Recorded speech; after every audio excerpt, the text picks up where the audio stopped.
Home the gold. He could be too far. No, he's kicking. Oh, what a catch! Puts a spicy forehand out in front of Naomi Morcilla. Move for the win. Team Canada. Garrett Wu! Santos with the layout grab.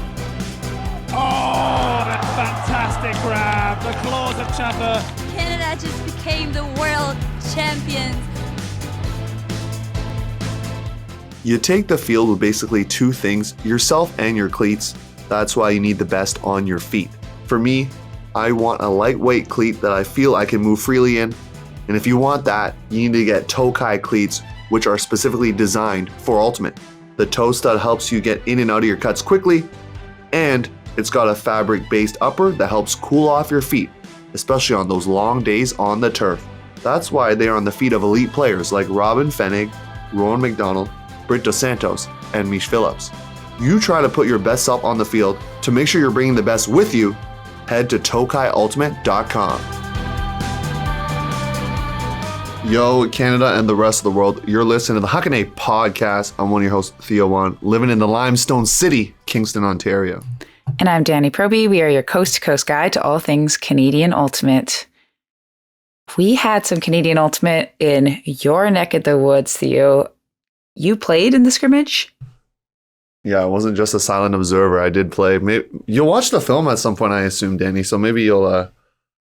have you watched the film yet? Is there a film? I think there was a camera there. I have not seen any film. I got the play-by-play. So for those of you that don't know what was happening, some of the U24 mixed team met up in Kingston for kind of a one-day training camp, and they got to play against local 613. So, Theo, did you play in that game?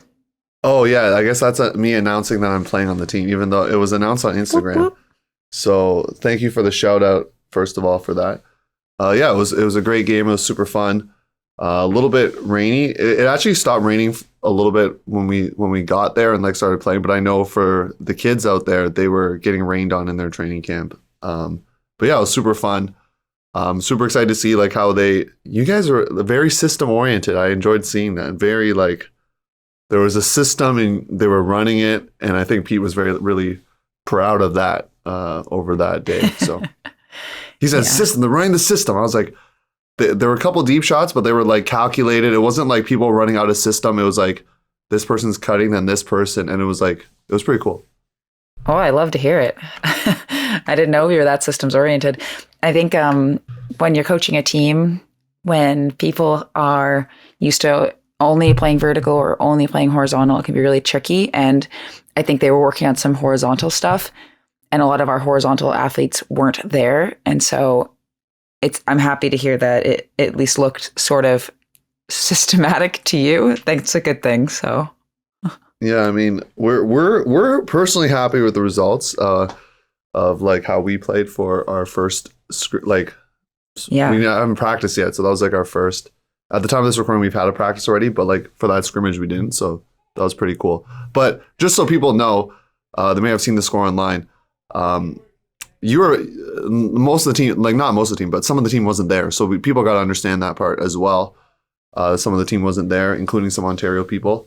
You did have some Manitoba contingent. We got the picture for you, Danie. You saw that. Yes. And Grant coming all the way from East Coast as well. I actually don't know if I knew that or I don't. My life's been very hectic lately, so maybe I did know that at some point. But yeah, super happy to see Grant there as well.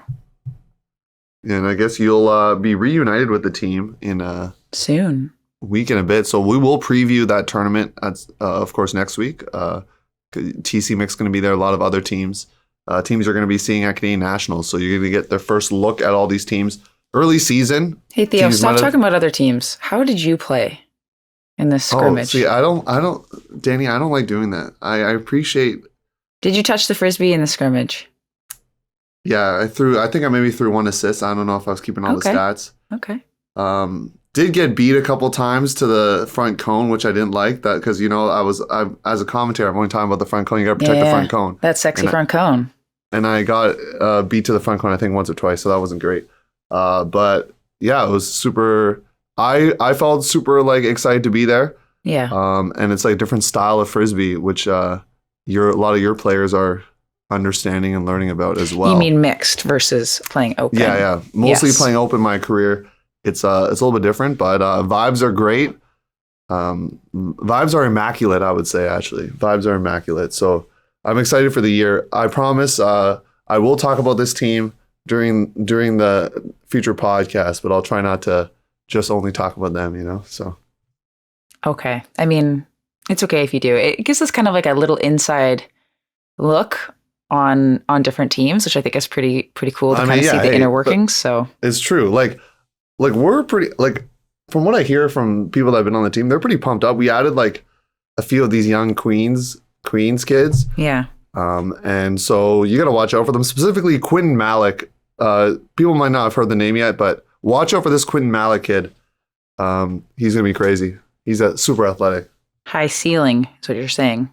High ceiling. The highest. Okay. Well, I love that for you. Practices in general been going. Oh, one practice. Practice was fun. One practice so far. You're practicing like 4 times a week from what I hear. So you're, or your team at least. Teams. Lots of teams happening.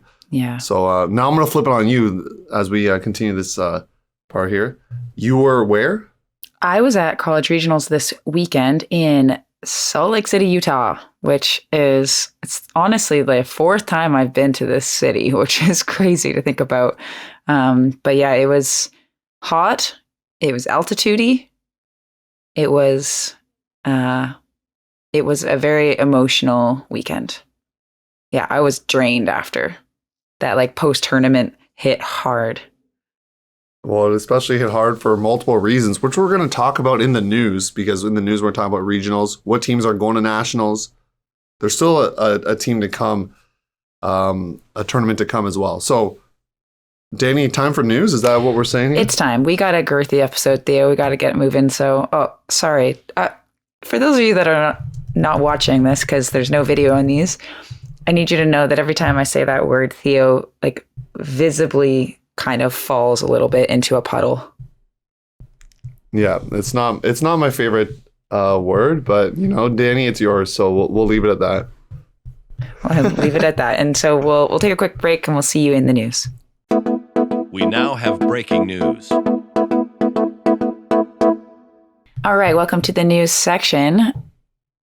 Hot off the press, actually, well, it was maybe last week, but still, we have the mixed division athlete of the year, and this should come to no surprise to anybody because this athlete also won breakout player of the year for USA Ultimate. So Mika Kurahashi winning the mixed division athlete of the year. 2022 achievements include being a player on red flag, coming second at WUC with that team, leading the team with goals, 25 total, 5th in the tournament overall. Player, she was on red flag. They qualified for nationals. It was like a first time that this team had played in the States and they qualify for nationals. It's a pretty epic achievement. And the first time a mixed team from Canada has qualified since 2013. She's also the coach of Mischief Junior Women's, and they finished 4th last year. So it was one of the 3 BC teams in semis. And yeah, I think like Mika is one of those players that is really selfless on the field. Like when it's her time to do her thing, she's unstoppable, but she's like a great teammate and will make space, continue and support other players on the field as well. And so I think it's epically deserved. She also gives back to her community a lot. She coaches kids. She's coaches her old high school team. She's got a lot of stuff going on for her. And I've had the pleasure of being able to coach Mika since she was in grade 9 as well. So awesome human, even better ultimate player. Dang, that was a good sum up. That was a good sum up. If you've seen her play, you know she's dominant on the field. Going to be playing a big role for U24 women's, I suspect. I'm just going to put that out there. And is a big O-line catalyst for red flag as well. So not just on the team, but a lot of the offense runs through Mika. So that's pretty cool. Yes, it is very, very, very cool. Now, another person near and dear to my heart, Open Athlete of the Year, Kevin Underhill. Among all of his achievements, I think the most important achievement from Kevin is that he was my roommate for a year. And so maybe that had a part to play in how epic his career became, but he is the longest serving Furious George captain ever. He was captain of World Games this last year as well. Captain Furious George, as we said.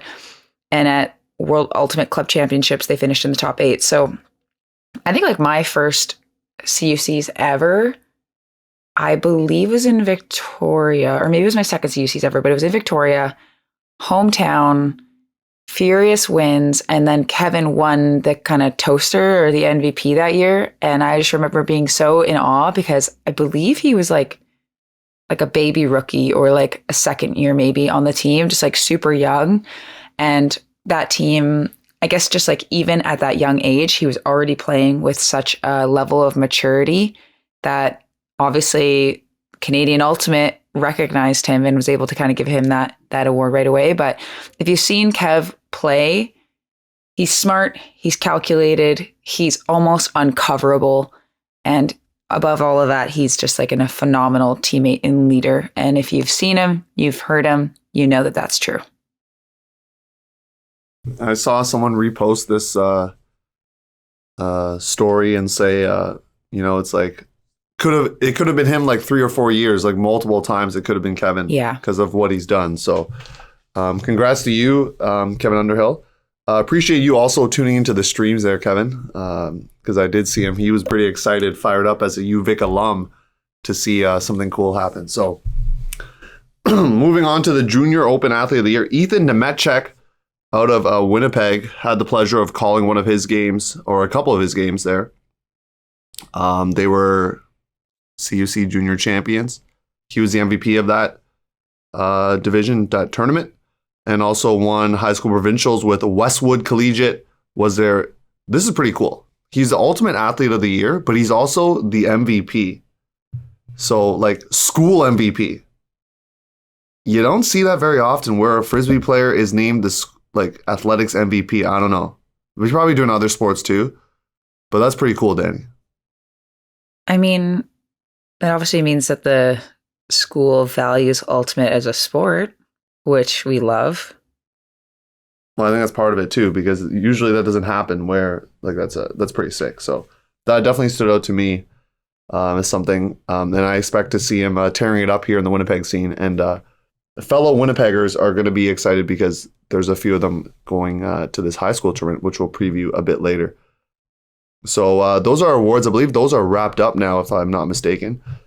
I think they've been released. Yeah, because we had Junior Athlete of the Year, Women's Mixed, Open Coach. Yeah, I think Spirit that should too, be it. Yeah. Oh yes, and Spirit, of course, the most important one.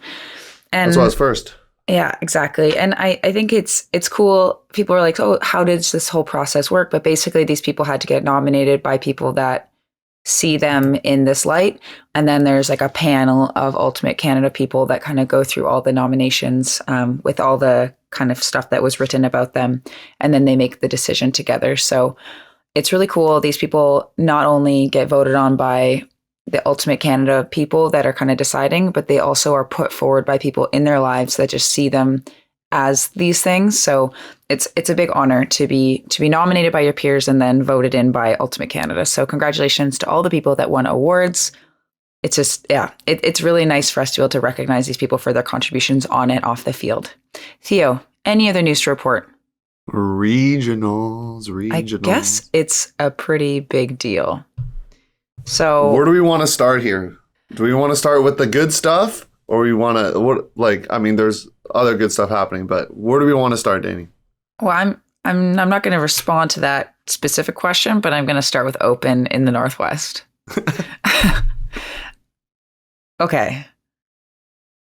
So we knew that this region was going to be muy caliente. So there's 3 bids and honestly, potentially 6 teams that could be vying for it. So if you flip to the women's side, it's 4 bids, 5 teams that are kind of in contention, is what we were thinking.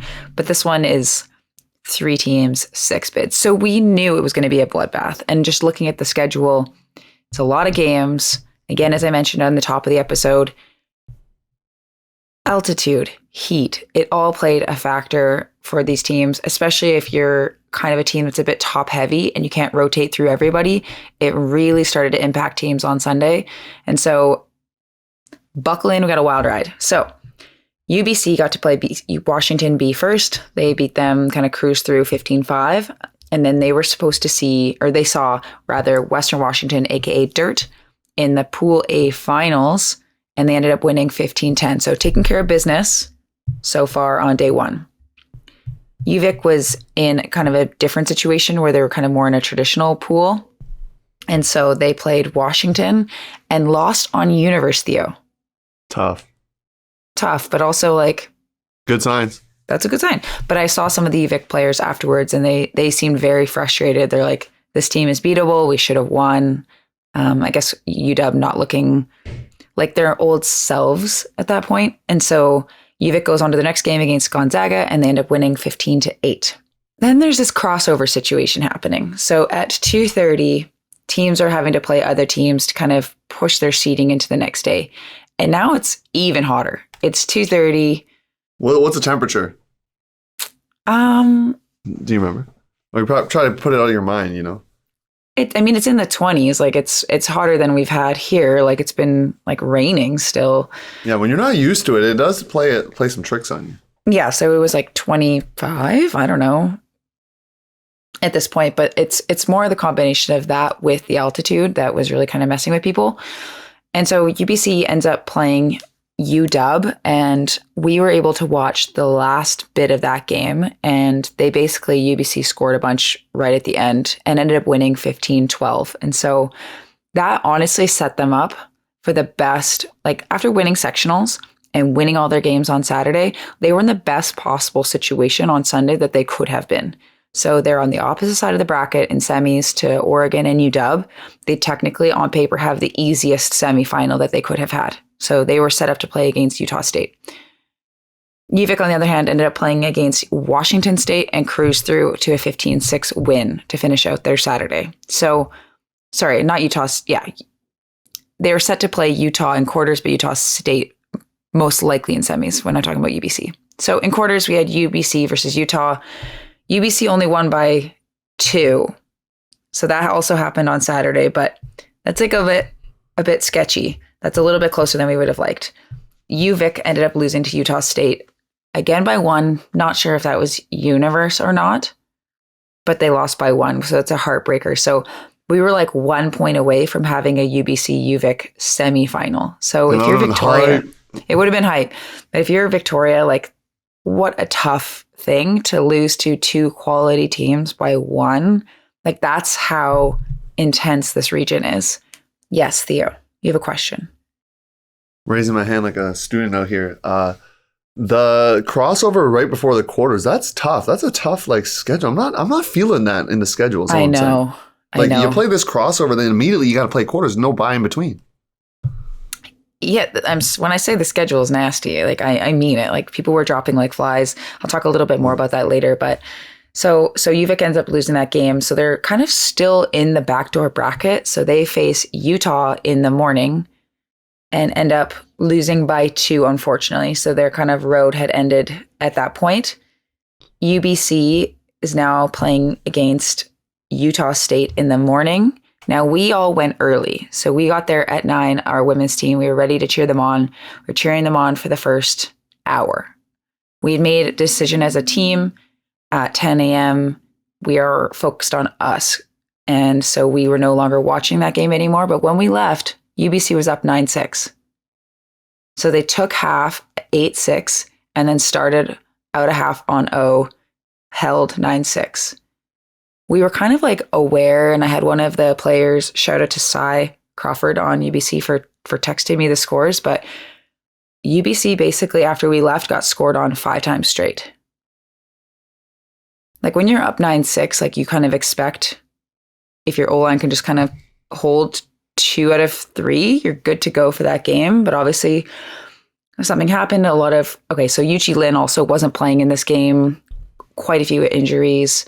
Potential some concussions, like an ankle thing happened later on. Like it was, UBC knew that they weren't going to be a bloodbath. They knew that they weren't going in with their full kind of force on Saturday. And I know that they were definitely worried about how they do. And so the coaches decided to kind of go all in this first game. And then they ended up losing 14-12 or 12-14. So if they had just won that bid, they would have been going, or won that game rather, they would have been going to nationals. So it really mattered. And so after losing, they're now booted down to the backdoor bracket. And so they had to play Washington again. So this is like a rerun of the crossover game, which was stupid. And so they're playing Washington. When we go over, we finish our game. When we go over to their sideline, they're down by a few. We're cheering. We're loud. UBC holds. And then I think that they go break to force Universe. And now it's Universe for UBC versus UW. And UW has a clean hold. So UW ends up making it to the game to go. And they ended up beating Oregon State. And so now UW is going to nationals. Utah State's going to nationals. And Oregon's going to nationals. So UBC so close to going, and it was definitely devastating and disappointing. Like, I honestly was crying on the sideline watching all of them. Like, they just collapsed onto the field. They have so many people that are in their 5th year graduating. They put literally took so much Advil. Like, Yuchi Lin's playing in this last game somehow. I don't know how. Like, they literally did everything they could to try to make it, and to fall that short is devastating. When I hear those stories here, I feel for the seniors the most, as you mentioned. Yeah. We've had one of them on the podcast. It's tough when that happens. But, the weather effects, injuries, things like that. And regionals is always a hard thing. Especially, I've been told it's hard to beat the same team twice in a weekend. That's like the biggest cliche, but you saw it in this example. The Ulti-World Reporters, they rated this region 5 fire emojis in terms of how it could be. So they were predicted right, is all I'm saying.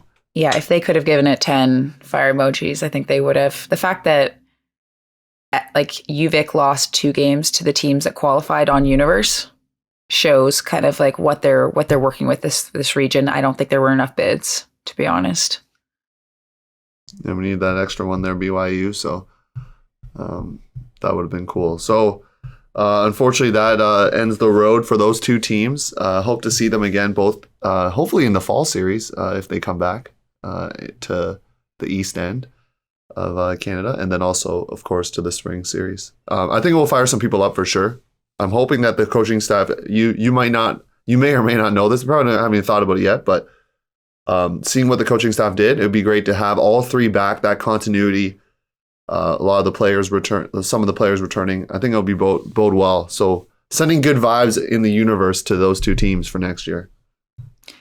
Yeah, agreed. And I think after all of that kind of emotional stuff, I don't know if I should I'll just dive into the women's side, because it also was pretty rowdy what happened on the women's side. Are we ready to shift onto the Northwest region for women? Yes, we are. Hopefully you don't shed a tear when we talk about this, but yes, we'll go into it. Tears might be shed, is all I'm saying. Nah, not on the pod. That would be crazy if I cried on this podcast. I wouldn't be ashamed. I'm very in touch with my emotions, but anywho. You've openly shared about it. And 5 fire emojis also for this region. I was kind of surprised about that, actually. I was like, I think it's there's maybe 1 question mark in this region, but compared to the open division, I was like, this doesn't even hold a candle to the spiciness of that region. So many universe games and coin flips basically for who's going to win these games. But anyways, so UBC set ourselves up to be in a really nice pool for day 1 based on how we did at sectionals. And so we had seen Western Washington and Victoria at sectionals. We felt comfortable with our game plan against those teams. And then we were also able to play Washington B and Montana. UBC only got scored on 7 times on day 1. Our goal was to prevent any team from scoring more than 6 against us. And then we were very close to only getting scored on 6 times. And so that last time that team scored on us, we were like, no, because we almost held that goal of 6 points for all 4 teams, which is if you look at all these teams on the open division and how brutal they all felt on day 2, so much of it had to do with the fact that every single game they played was a grind. Whereas you look at kind of how our tournament went, 13-0, 13-3, 13-1, 13-3. Like everybody's playing evenly. I did some tallying up of some stats for UBC, and everybody played between 24 and 28 points. And I feel like some players in the open division or even some players on some of the women's division probably played close to that in a singular game.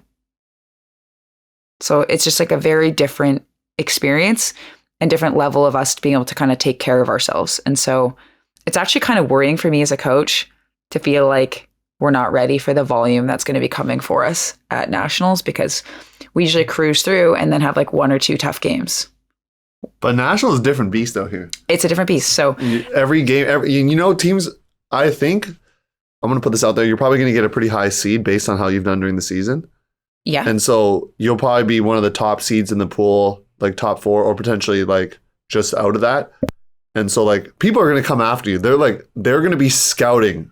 Danie, I know you're a scouter, but people are going to do the same to you now. So you got to watch out. I mean, we should hold this number 2 seed overall.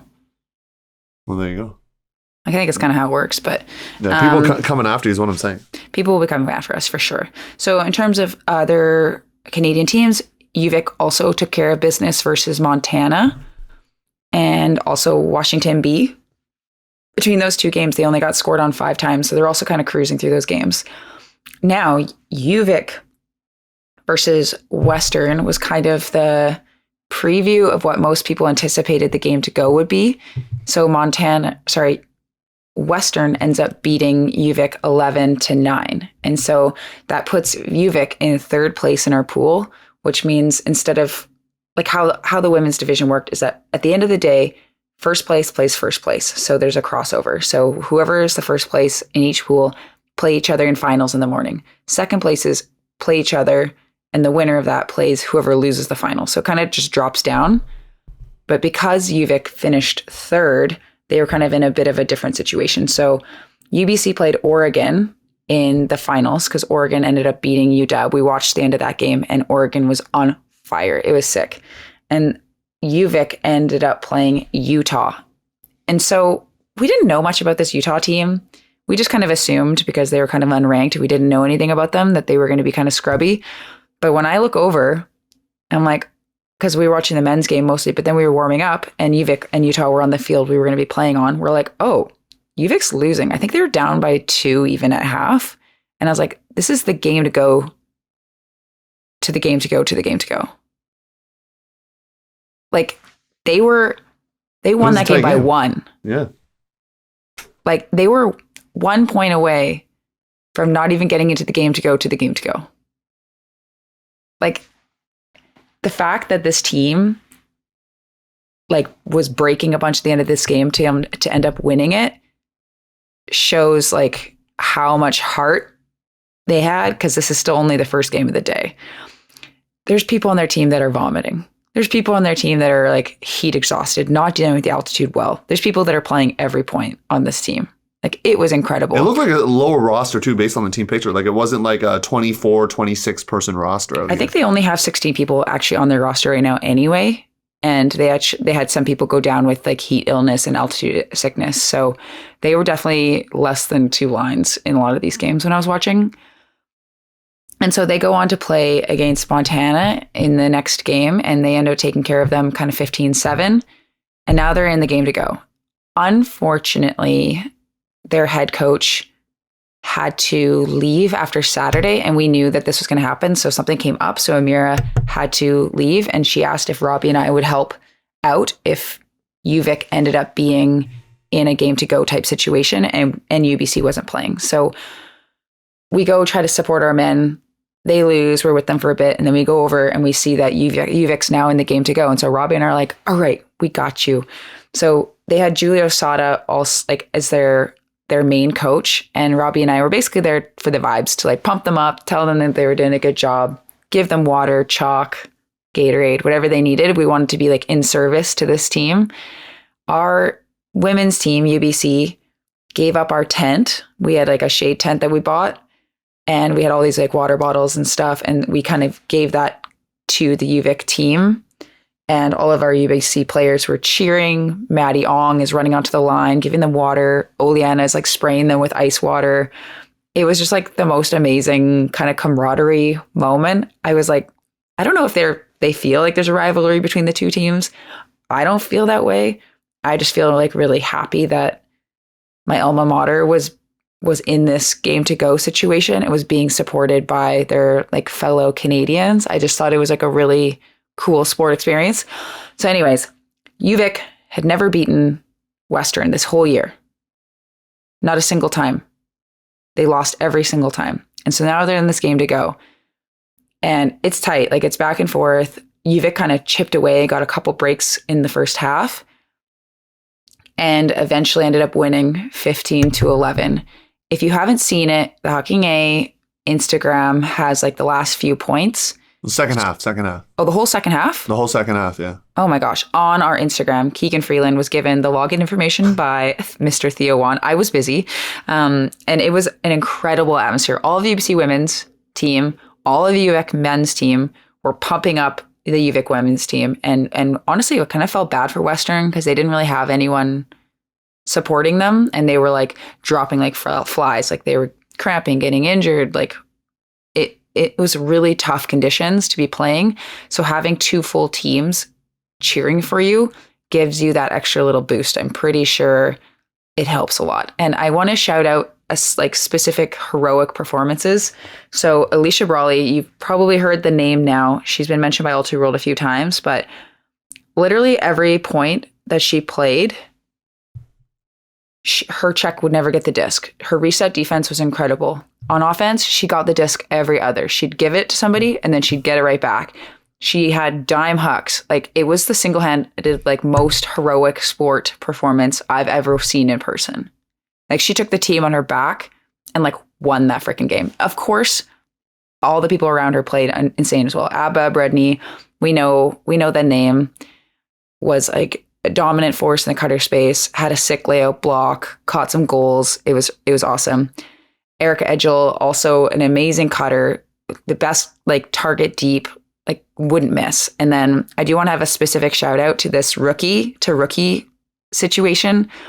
The last goal to win it, to go to nationals, was a rookie to a rookie. And so Brie Rusin from Winnipeg threw this like dime backhand to Georgia Smith to win the whole thing. It was just like the best vibes ever.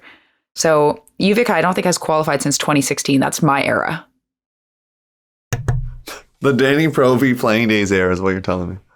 So I was definitely crying. I was crying big time, and everybody was around them cheering. A video of you crying. He's like, "What does Danny think about this?" And you're like, "Get the camera off me. I'm crying here." It was an amazing moment. One of my favorite moments in Frisbee. In my Frisbee experience, to kind of see all of these, like a lot of fifth years on that team. That's exactly the situation I was in. So definitely brought back a lot of nice memories.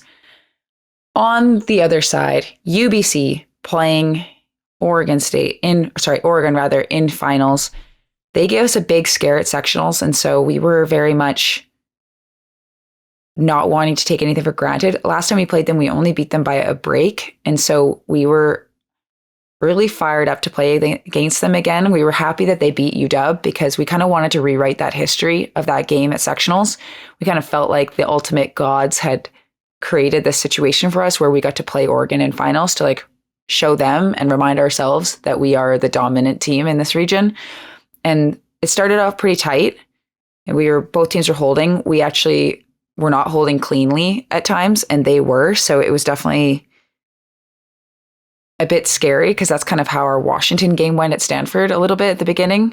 But once we started like getting breaks, there's no stopping us. We put out a power line to take half, and then we were kind of rolling after that. I think Oregon only scored one goal in the second half, and we played everyone, all three lines in rotation the whole game. Nice. It was awesome. So I think we won 15-7. That is correct. Yeah, 15-7. So yeah, winning the whole region. And given the fact that we are number 2 ranked by the algorithm in USAU, we should be holding on to the number 2 seed at nationals. Yeah, I don't know why I said top 4. It should be top 2 now. So yeah, top 2 now. That's pretty hype. So, Danny, have you recovered yet emotionally from both of course, your own team winning. But then, UBC men's. There's a wide range of emotions for you. UBC men's not making it. But then UVic women's makes it. You're an alum. You kind of were there. Are you doing better now with all that? Yeah, the first day, I cried a lot on the plane on the way home. There's just a lot of things happening for me life-wise, which I think a lot of people know about now because I'm kind of an open book, but it's definitely really intense emotions. We ended up going to our guys had a Airbnb. So we stayed there all Sunday, having some fun, playing games, and then flew out at midnight that night to Seattle and then drove from Seattle home. So I didn't even get home till 5 a.m. I had to take an 8 a.m. ferry to the island. No, I was not doing well, but I feel pretty good today. You can still hear in my voice that I'm still not fully recovered from screaming, but it was epic, awesome, worth it. I know that took a long time for me to kind of walk us through it, but there's a lot happening. It's five chili spices out of 5. They were right. Yeah, 5 chili spices. I don't know if I'm gonna look here. I don't think Metro East has that same type of chili spice here, but we'll start in the open division. We're gonna start with only one team going, in Carleton out of Ottawa. Carleton does a really good job of taking down schools that are probably a little bit overmatched against them. So they win 15-4 against SUNY. Do you remember what that stands for, Danie? Something State University of New York. There we go. Yay. So State University of New York, Albany. They take them down 15-4, and same thing with Syracuse Doom. And then they get the anticipated matchup we talked about last week against UConn, the second seed in the region, at least seeded wise, and they win 14-9. So they're feeling pretty good, and that wraps up their day, and then they end up having to play quarters. So if you're Carleton, you got to be feeling good. You go 3-0. You took down the number 2 seed. You're looking pretty good for the quarters. Okay, that's all I'm saying. But then I heard they didn't have 20 guys, but they didn't have 8 guys. It was kind of in the middle of that. People dropping and stuff. And what I was told, people that could go went. So it wasn't all their A team players. There were players that aren't on their A team, B team players that went because they could go. So that's always tough. I know their exams are over, but people go back home and things like that. So, or they just choose not to play. So SUNY Binghamton, the 13 seed, defeats Carleton 12-11. That's a sad face for us here. And then they go on to lose to Princeton, winning a forfeit over the number 1 seed Rutgers, who crapped out in quarterfinals. So Rutgers, I think, from what I was told, basically just stopped playing after quarters when they lost. They're we're not going to play anymore. So Carleton wins the final game by forfeit. So they finish where they were seeded 7th. But got to be a little bit disappointing considering I don't know if anyone picked them to win it. I know some people picked Waterloo in the Ulti-World Discord to win it, even though they didn't know Waterloo wasn't going. But for Carleton, got to be a little bit disappointing because you went 3-0 in the pool play, Danie. So you got to be feeling pretty good, right? It's a traditional quarters after that, quarters semifinal. And then a loss by 1 in quarters, pretty hard to bounce back from that. So yeah, that is tough. I think losing a game by 1 point is heartbreaking, but also motivating if you have the right mindset. This will hopefully motivate Waterloo, Queens, whoever else, Carleton to go back to the series in the spring next year. So like I said last time, plan now for your team to go in the spring, okay? Another team from the capital city of Canada, Ottawa, in women's, they also participated at Metro East Regionals. They also didn't have their full squad. Funny enough, I was going to a Frisbee thing in Ottawa, and I see someone in a U Ottawa Sun hoodie, U Ottawa Ultimate. I'm like, wait a minute. I'm like, do you guys play? Were you just at Regionals? Do you play? And they're like, yeah. I'm like, oh, I'm so-and-so. I was the one posting. She's like, oh, you've been communicating with me. And so I ended up chatting with a few U Ottawa players that end up at the same rest stop. So that was pretty fun. And they said, it was a good experience for them to play at this tournament. They did pretty well in pool play. I mean, they take down Rutgers 15-1 and Columbia 15-3. So they're feeling pretty good. But they do drop to the number 1 seed Yale 15-7. In quarters, it's not even close here, folks. They take down New York University, Purple Rain, 15-1. Come on, quarterfinals 15-1. They're feeling good. But then they drop to multiple-time national qualifiers now. SUNY Binghamton, Big Bear, 14-12. So they're into the bronze medal game where they defeat Cornell 8-4. There is no bronze medal, Danie, as you probably know. Yeah. But the proverbial bronze medal. But the thing I want to talk about as well is there is a final. SUNY Binghamton wins. Have you had a chance to see? You know what I'm going to say, right? Yeah. You know what I'm going to say. The Have controversy. Have you seen it? It's like a, what do you call it? Observer gate. Yeah, and the Observer Gate specifically because the Observer is from our neck of the woods as well, so that makes it a little bit extra. But did you see the play at all? You don't have to give a judgment call of what you think, but you did see it. I did see it, yes. And I also think that, like, in retrospect, with video, it's one thing, but to make calls and judgments in real time, it's really challenging. So I hope people have some grace for everyone involved. Yeah, for sure. I mean, it's definitely hard if you're Yale to see that, because I know they're the ones who posted the video. They were pretty quick on Twitter to like post it right away because they were pretty upset, which is understandable. It's always a tough situation because I don't think there's a winner in the situation because one team's going to feel cheated out of it. So what happened is that there's a throw that gets put up in the end zone. Two players are kind of vying for it. The offensive player gets it. It's a goal. That's them winning and going to nationals, right? Yes, that would have been the Yale, the number 1 seed, taking it down. Yeah. Yes, and then I guess there's a call. The defender calls a foul on the offensive player. Is that what happens? Or a dangerous play. I have to double check this with people who actually observe here, because instead of just me being armchair observer. But I'm pretty sure dangerous play calls can't be actively called, right? Like the people on the field have to call it. Like you can't just the observer can't just call it. They're not refs. So well, they can give a card after the fact, which is what happened. I think that was based on the reaction to the call, and perhaps the call, like the play itself. But so, anyways, the observer, it looks like they overturn the goal and award it as an offensive foul, and so then it's a turnover, and then SUNY Binghamton ends up going the other direction and scoring, and then they win, and now they're going to nationals. So a pretty intense situation. Check out Twitter if you want to see it. It's going to be on Twitter. It's funny because we're covering it, but yeah, it's tough. It's a tough situation. There's also something else related to something that happened at Metro East Regionals, which you can also see on Reddit. So we won't get into that, but some different things happening. I feel like sometimes there's justified quote unquote hate, and then sometimes I think it's just American teams just picking against the Canadian teams. So I think that happens as well. I think it's a mix of both. Anywho, moving on to what's happening this weekend. New England regionals. I think this one's got to have 5 stars too. No, there's 4 bids, but there's a lot of teams out there that can vie for it. So McGill is in action. We would love to preview it for you, but guess what, Danie? No schedule. How'd you know?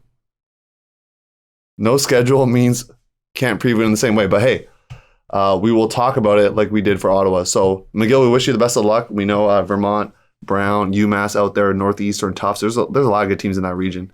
Yeah. So 4 bids, lots of opportunity, and we hope to see a 3rd Canadian team. Is that what you predicted before? Did you say 3 or did you say 2? I think I said 2. Oh, maybe I said 3. Come on, McGill, show up. Hey, last hope here for McGill. So, or for Canada is McGill. So you can do it. Speaking of another Montreal team, so we're going to quickly shift to AUDL. There's no games to recap, so it's just going to be us letting you know. Montreal's on a bye again, so they get the first 2 weeks off, which is kind of nice for them, but also means that it's going to load their schedule towards U24s, which is going to affect them more because they have a lot of players. So for them, it's probably not the best. The Rush are on the road this weekend against New York and Boston. You know, if they split, they're feeling pretty good. They got to take down the Big Bad Empire. Not sure if that's going to happen. It could, but I think they're hoping for a split. So trying to go 1 for 2 here. And if they want to make the playoffs, they got to beat this Boston team. So it's actually a pretty big game early in the season. Conditions aren't going to be probably the best because it's early. So you just got to make it through. I know New York and Philly played a game with a lot of rain, and it is what it is. So you got to deal with that. That wraps up a lengthy news segment here. Danny, any other thoughts before we head to high school preview? We're not going to call it a mega preview because we often say mega preview. This will be a mini preview. How's that? Baby preview. Curious, what's another word for lengthy? You just use the word lengthy. That's good. Just don't use the G word. Grand. There you go. So All we're right. going to take a quick break, and we're going to hit up some high school frisbee coming at you. Spring college season is here and the warm weather is on its way. That means it's reversible season. Breakmark is giving away free reversibles for teams that order a bundle. With prices starting at just $75, it's the best way to have your team looking game ready this spring. And reorders get a 20% discount. Get started today at breakmark.com.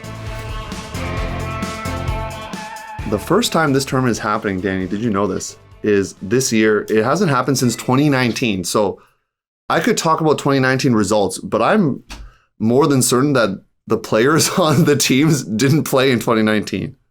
Yeah, right? that's correct.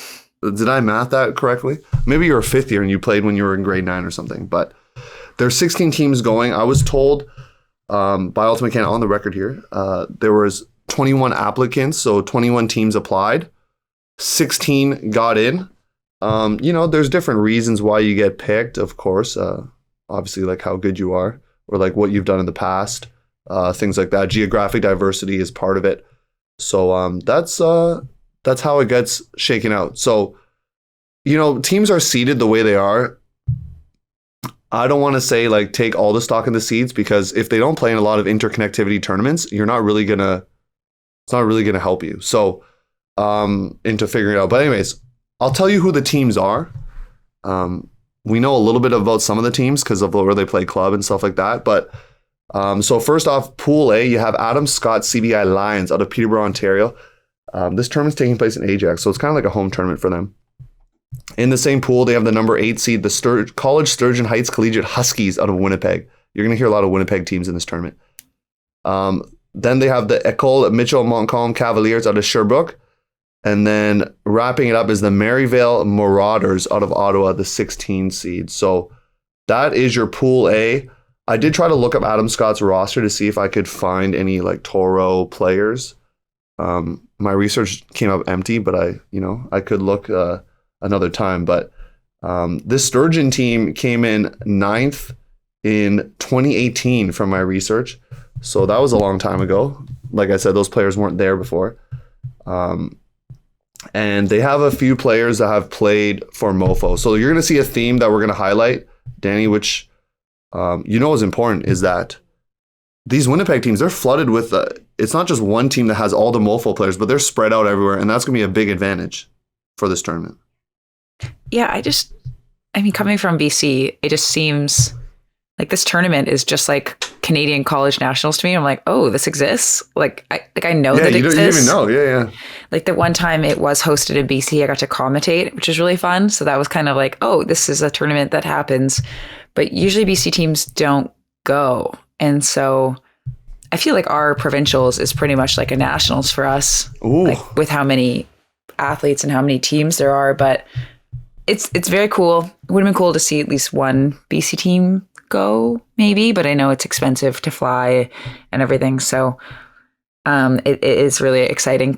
How do they even seed this? Like, how could you even go about, unless they do like the pulling it out of a hat thing? Well, there's like under the seeds, there's like a A, B, C, D, D. I don't know what they did. I didn't see a draw. Maybe I just missed it. But it's interesting how they seeded. To be honest, I think that's just how they did it's first, second, third, fourth, and that's just a snake draft. Yeah, it's not actually how they got the seed. That is correct. No. This team should be seeded first, in my opinion, based on what I know. École Secondary Kelvin, the Clippers out of Winnipeg. You're 2-time defending champions. I know, like I said, the players probably don't exist, but the coaching staff probably does. Yeah. 2018, 2019 champs. They got a few Mofo players in there. When I look at the names, I remember names that I've called for commentary. So like Miles Ratura, I've definitely heard that name before. Silas Neufeld. So like those are some players that you can watch out for as this team tries to win another gold medal. We have the North Albion Cougars out of Toronto.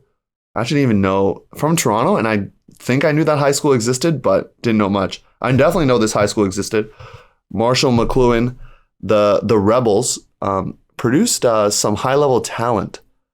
Potentially a World Games player that just won an award. Okay, so DeSantos coming out of that school. So, they got some good talent. And then Le Coude is like a mix of two schools in Moncton, New Brunswick, L'Odyssey and Mathieu Martin.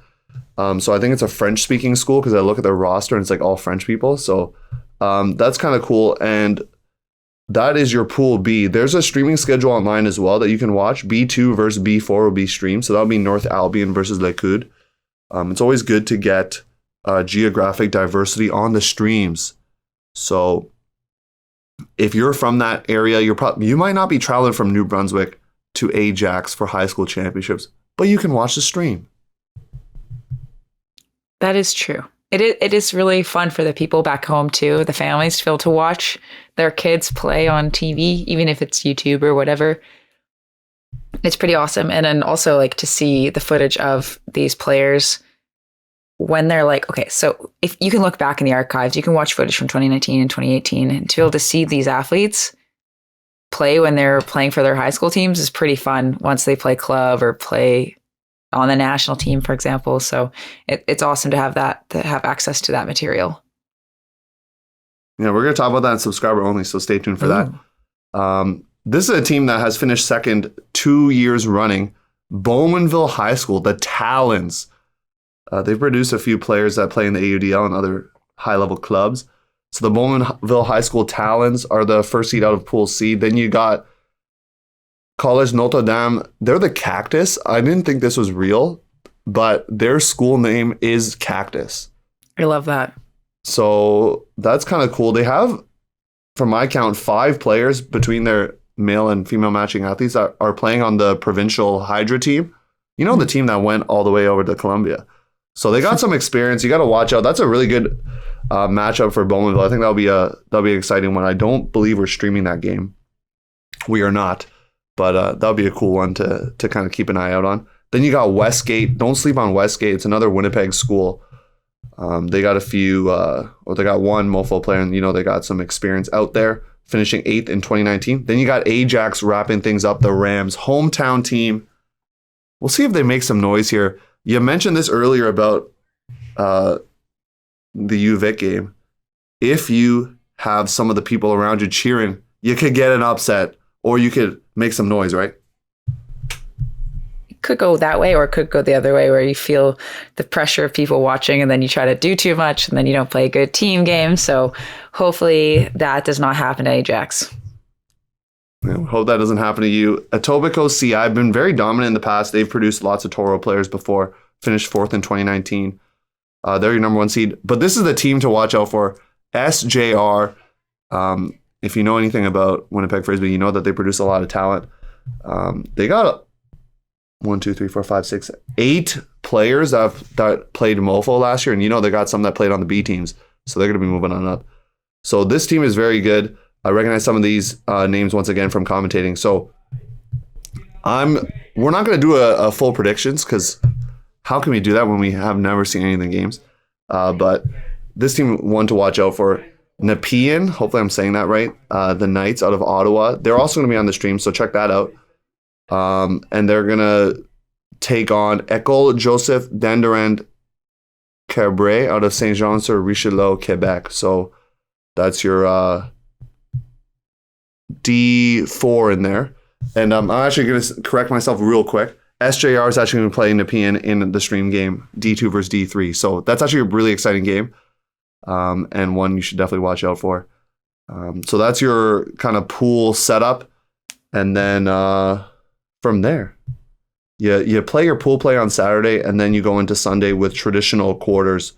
So I don't see a crossover happening. So you got to finish top 2 in your pool to have a chance to win the title.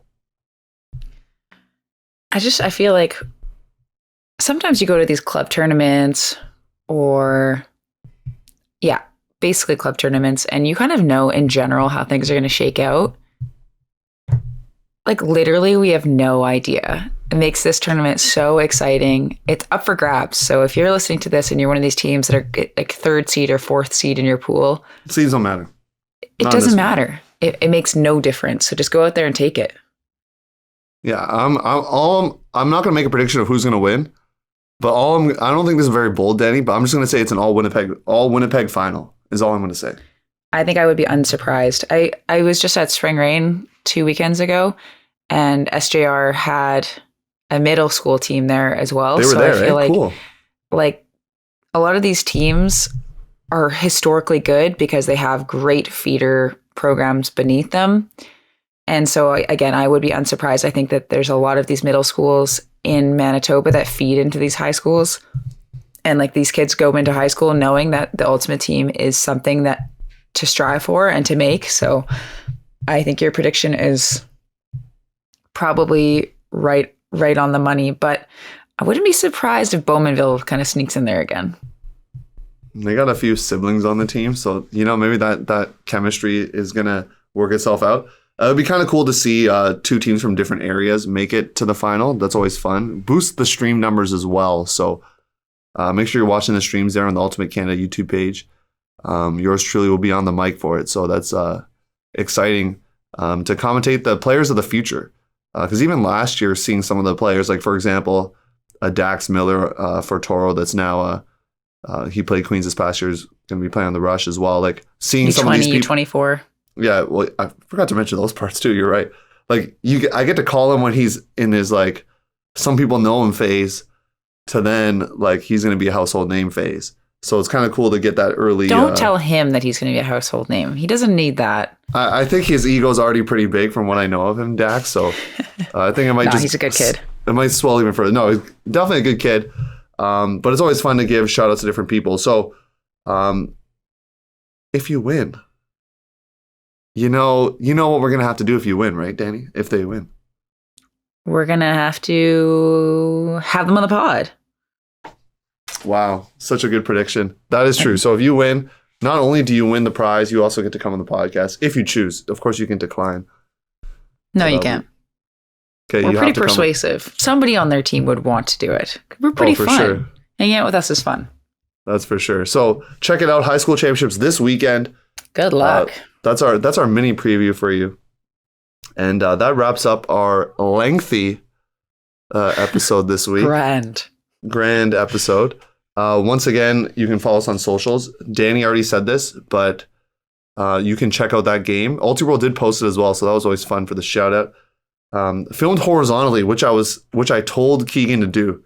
I said, film it horizontally. Let's get more action in the picture. It doesn't look as good on the page, but it's nice to be able to see more of what's going on. So I appreciate it. It doesn't look good? Like horizontal next time? No, horizontal. Like it's the wrong way when you look at the feed. Oh yeah, it looks goofy. Great. Yeah, it looks goofy because you're like, what is happening? But it's great, and you can even see at the end all of the UVic men doing their UVic, and they I love that make their arms in a V.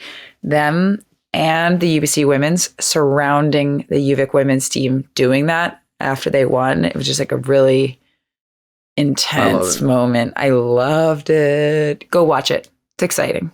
Yeah, something about college, like when I was at college champs last year, the chants are just epic. I'm trying to bring that over to my team. Like, we got to do something like Kingston or something, like because the UVic cheer, Keegan was shouting it into the mic. I was loving every minute of it. He was just like, UVic, UVic, UVic. Like, you got multiples of those cheers on the sideline, right? There's got to be more than that one. I think that that's their main one. They actually do that one a lot after they get scored on, because they have their body language. They're like saying their team name, their body language is up and their arms are going up. It's all about that kind of like shaking off positive mentality. But I think that they do that on the sideline too as well. So congratulations once again, UBC and UVic. You'll be getting your cleats ready to take on Ohio. Everybody's favorite city. Is it Cincinnati or Columbus? I get confused because I know one of them is D3, one of them is D1. It's Mason, Ohio. Oh, Mason, Ohio. So close to Cincinnati. That's where my college nationals was back in the day. So it's full circle. UVic going back, the whole thing. It's awesome. Wait, 2016. That was the logo with like the green bald eagle or something, right? Like I think The green bald eagle was maybe 2015. 2016 would have been like the badger Oh yes. or something. Wait, you whatever played that in was. that? That was the year after. That's the last year of my like core group. Wow. Hey, that's a throwback right there. So excited for Frisbee to come. Club tournament starting out in Toronto, like we said. So we'll talk about that next week as well. Get a first look at a lot of club teams you'll see at Nationals. So Danie, any other thoughts before we sign off here? And sub only, we're going to talk about why you should watch more Juniors Ultimate, how it's actually going to be a pretty cool thing for you. So No, I think have a good time out there, everybody. I know a lot of people are starting to play lots of Ultimate. Take care of your bodies, starting to get a little hotter, hydrate. One thing that I learned that my team didn't know is that you're supposed to have sugar while you play. So a lot of people are just drinking Noon when they play Ultimate. And there's often not a lot of sugar in Noon, and you need the sugars. Like you should be having Gatorade and stuff like that. So if that's you and you're like a sugar-free only like Noon type person while you play Ultimate, figure out your crap because you're gonna cramp. they're gonna start cramping up, is what you're telling me. You're gonna cramp, and you're also just not gonna play as well because your muscles are not getting the sugars that they need to kind of produce ATP. Anyways, science. Get that sugar. That should be a subs only. Like it's no longer coach's corner. It's like scientist corner. I mean, I could like butcher the science, but get that sugar in you. If there's, some people are like, oh, but sugar's bad for you. Not when you're playing sports. Not when you're sweating excessively from the heat and also playing. Yeah, and you need the salt, you need the potassium, you need all of it. Get on it. Gatorade, my friends. Anyways. That's the only thing you should take away from this episode is drink your Gatorade. So that's it for us. We're going to see you next week. Bye.